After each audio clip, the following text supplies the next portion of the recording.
Hey everyone, welcome to Judging for the Win. I'm Dave, and this is my daily ruling. Today's question comes to us from the True Stories collection, as in, it actually happened in an event that I was actually judging.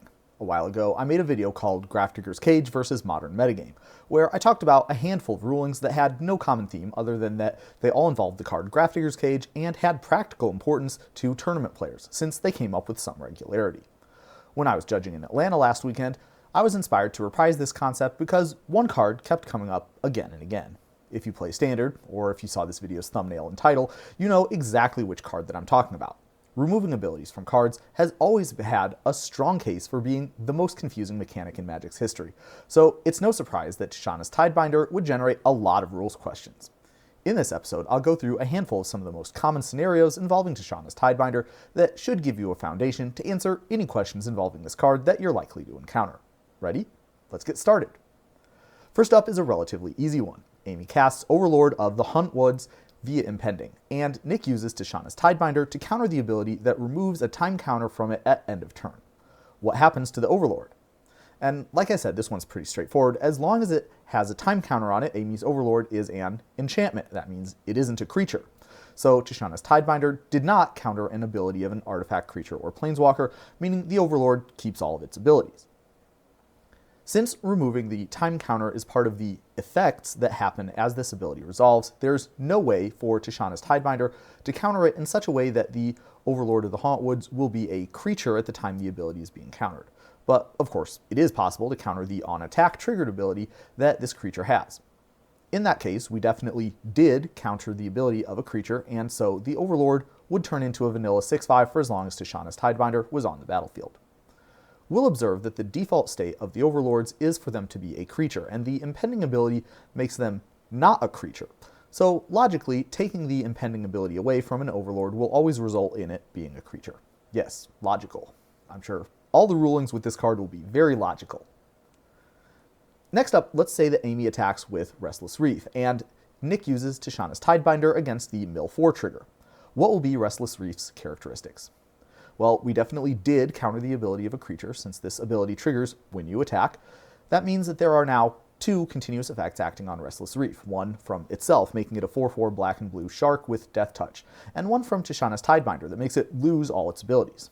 That means in Lair 4, Restless Reef will become a creature land-shark, in Lair 5 it becomes black and blue, then in Lair 6 it will end up losing Death Touch since Tishana's Tidebinder effect has a later timestamp, and then in Lair 7 it'll become 4/4. Remember that removing Restless Reef's abilities doesn't cancel out the effects of abilities that were already activated. So the final characteristics will be a 4/4 blue and black vanilla land shark creature. Restless Reef will have all those characteristics all the way up until the cleanup step, at which point the effect animating it will wear off. After that, it will just be a land with no abilities, including the ability to tap for mana.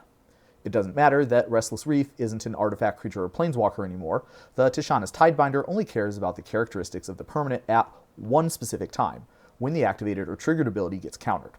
After the effect that removes abilities gets set up, it doesn't matter if the affected permanent looks a little bit different. The game still knows it's the same permanent. Finally, what about how Tishana's Tidebinder works with Kaito, Bane of Nightmares?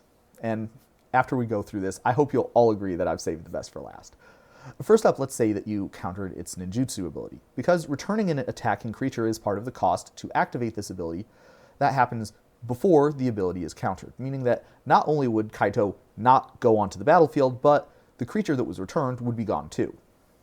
While you might think this would mean that Kaito player would be locked out of using the card's ninjutsu until Tidebinder was off the battlefield, that's actually incorrect, because we have another instance of technically we didn't counter an ability of a planeswalker. See, when someone uses the word planeswalker in the text of an ability, that means a planeswalker permanent on the battlefield.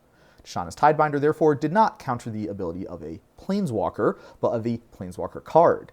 So Kaito gets to keep all of its abilities here.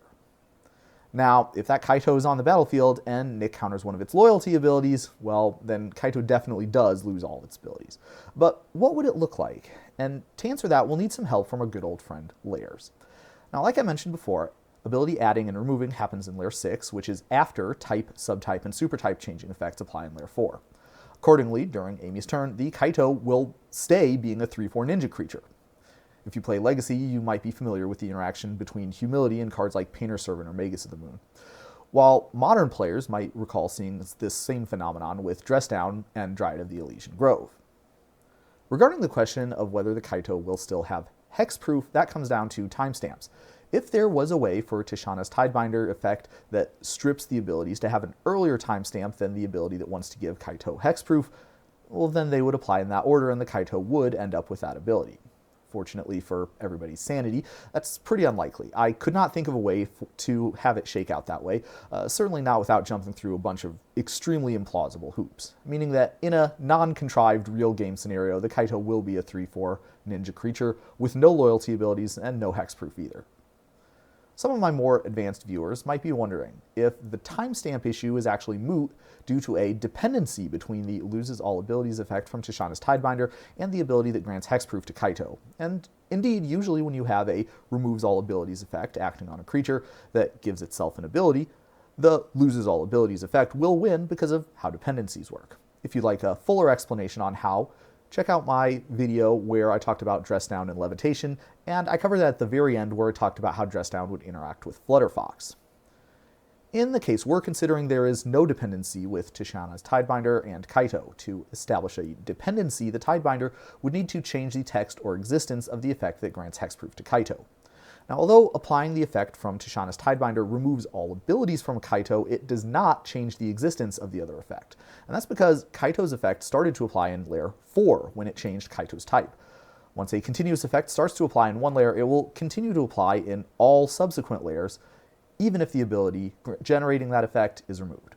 Many judges, at times including myself, are somewhat lax when it comes to distinguishing between abilities and the continuous effects that they generate. Scenarios like this one bring that difference to prominence.